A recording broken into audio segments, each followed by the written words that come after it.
Go across to Rajasthan as well. From Madhya Pradesh, we'll take vote share first. The NDA had 61% vote share, the BJP had 61% vote share, this time 59.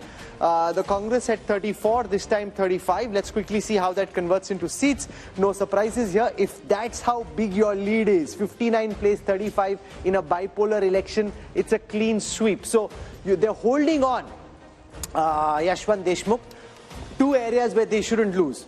You know, all these complicated, really detailed, finesse, nuance graphics that we have on the election intelligence dashboard, they're not going to be of any use. If this is how one-way the traffic is, then what's the point of all the finessing? Well, you know, I was just trying to give what Rajdeep was saying. I will just give a term to it. I call it Modi Dividend.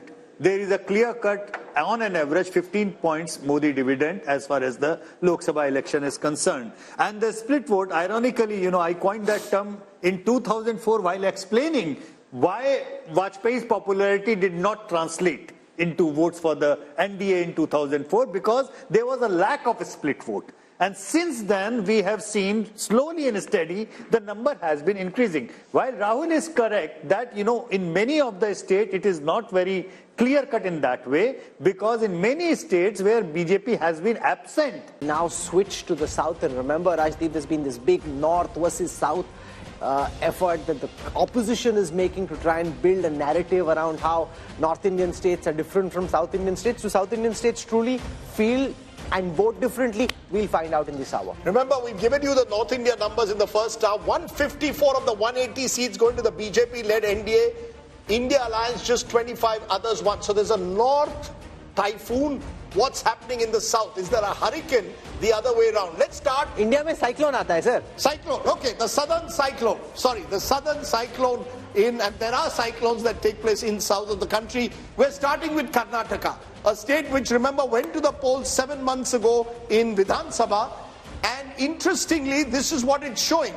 In terms of vote share, the NDA is way ahead of the India Alliance. Remember, there's a Congress government in Karnataka. 53% at the moment to the NDA, 42% to the India Alliance, others 5. This is identical in vote share compared to 2019. How is this translating into seats? Remember, 28 seats in Karnataka, 25 were won by the BJP last time.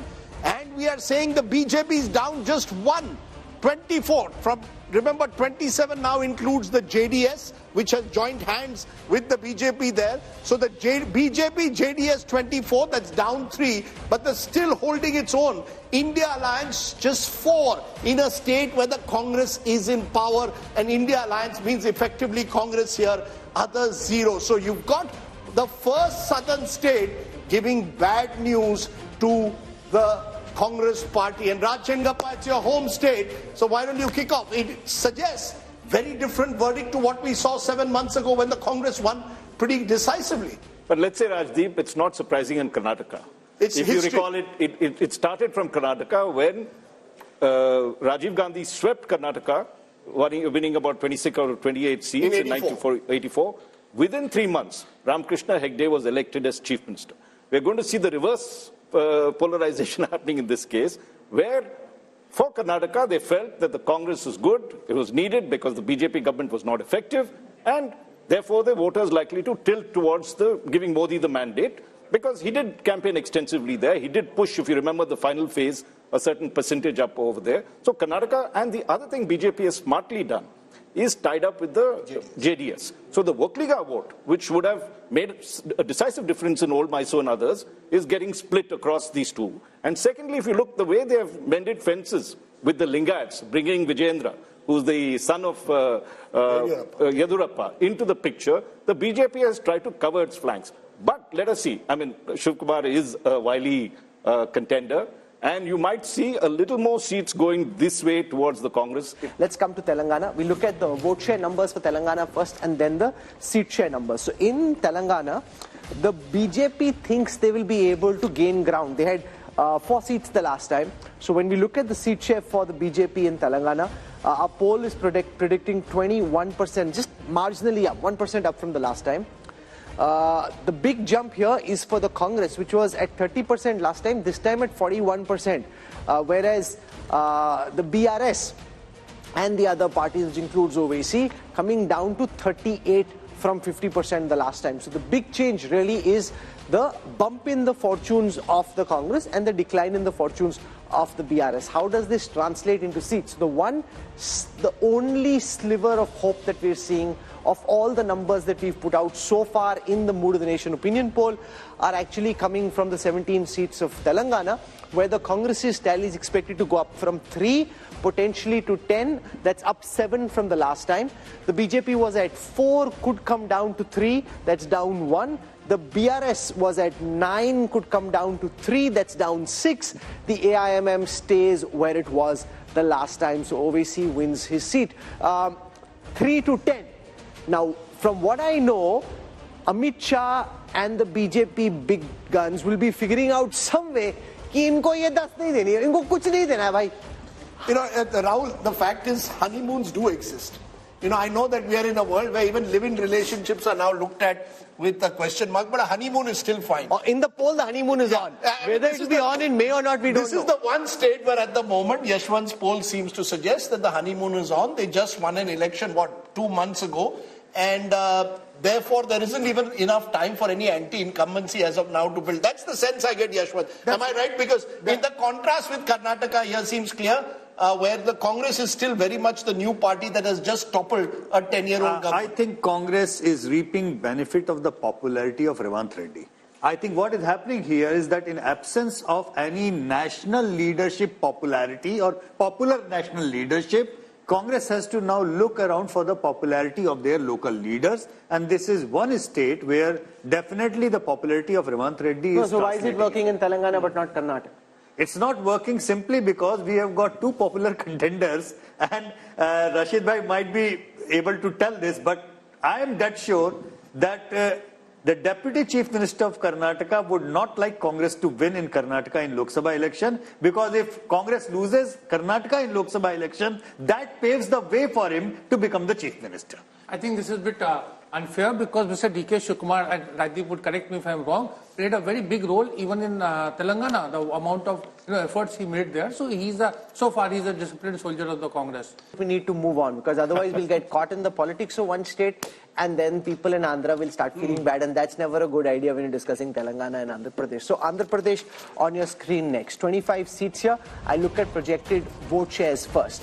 The YSRCP of Jagan Reddy had 49% vote share last time. That's projected to come down to 41. That's 8 down from the last time. But the TDP, which was at 40% the last time, is now expected to go up to 45. Remember, we had Chandrababu Naidu meeting the Home Minister recently. Are they picking up signals which before this poll the others hadn't, but BJP obviously had its own polling on the ground? The BJP had very little vote share, it's just marginally expected to go up. The Congress had very little vote share, marginally expected to go up. But the big change there is, for the first time, we are seeing the vote share of the YSRCP since Jagan led his party to power after that famous Padyatra, lesser than the TDP, a 4% gap, converted into seats. Fascinating here, very, very fascinating, because remember, Chandrababu Naidu was really given the rough end of the legal stick recently, and there's a lot of talk amongst the TDP supporters that there is sympathy on the ground there. That is reflecting in the numbers for the first time, because from 0 the TDP is projected to go up to 17. If you ask me, of all that we've seen, this is the one number that pops out of the screen and grabs my attention. You know, my sense is Mr. Amit Shah has got a sense of what Yashwant Deshmukh's poll was suggesting. Because why is no, it? Sanjay Kumar is surprised. He's because you've got, before I get, because you see, Chandrababu Naidu was there. Clarification, Rajdeep. Yes. Is TDP only TDP or TDP plus Jan Sena, obviously. TDP plus Jan Sena. Is it Jan Sena also in TDP? But you see, the thing is that you've got a party whose leader, Chandrababu Naidu, has been knocking on the doors of the NDA for months now. And the NDA wasn't opening the door. Suddenly at the Ram consecration ceremony, you see Chandrababu Naidu there. Now Chandrababu Naidu's come back to Delhi, and apparently there are 2 views within the BJP. How far should you go to completely embrace him? But I think the BJP wants to be clear. They want to be with the winning side in Andhra Pradesh. And the Andhra side also wants to be with the BJP, because you need help from the center. So if these numbers are right, One of the alliances we could see in the next couple of weeks is TDP. No, but remember, Jagan is also meeting Amit Shah. So now we don't know. I'm just saying these numbers. These the numbers BJP has both the Andhra balls up in the air. They can decide where they want to go. No, the thing is that BJP cannot decide who forms the government in Andhra, because I think the real battle there remains Chandrababu versus Jagan Rahul. But with these numbers, the BJP will be tempted to go along with Yashwant Deshmukh. This is the most fascinating insight of all that we've seen so far. The Telugu Desam, where many people had started writing the obituary of Chandrababu, political obituary of Chandrababu Naidu and his party, pops out. Jagan Reddy, who so far is busy, and I'm sure he'll be watching this, so we should be just slightly mindful of what we say, busy projecting invincibility, is suddenly seeming on shaky ground. And how does this then impact potentially the assembly election, which will also be held at the same time? I think the problem what Jagan Mohan Reddy is facing, not that his own personal popularity has taken a hit. I think the problem is there is a huge number of non-performing MLAs and MPs. The anti-incumbency at the micro level. In your view, is the assembly mood also the same? Yeah, I mean that's what is happening right now. You're sure about that? Unless he changes, no, because you don't know for sure, because this is a Lok Sabha poll. Yeah, that's what I'm saying. But do you think it indicates assembly mood also? I'm getting the indication of that same as well. Unless he changes huge number of sitting MLAs, chops the tickets and gives fresh faces, he has a problem even in the assembly. What's gone wrong for him? You met him recently. What could have suddenly gone wrong? Because this was not the situation in the last MOTN. So it's obviously changed just in the last 6 months. See, BJP has a problem of plenty here. So it will choose whichever party is going to win more or higher number of seats. However, as you mentioned, Andhra is one of the few states where simultaneous elections already take place. And generally what happens is that whatever is the result in the Vidhan Sabha election is reflected in the Lok Sabha election. Andhra 2014-19, Telangana 2014, Odisha 14-19 and Sikkim 14-19.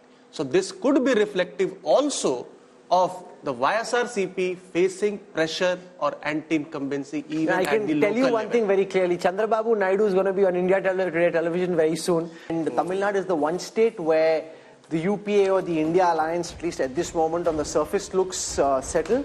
The turbulence is on the NDA side because the AIDMK and the BJP are now separate just at this moment, and this game is changing so fast that I don't want to end up saying something which makes us look silly a few weeks down and people look back, because that's the way everything we're saying is just commentary at this moment. Things, of course, can change. So here is Tamil Nadu. I'll start with the vote share numbers first.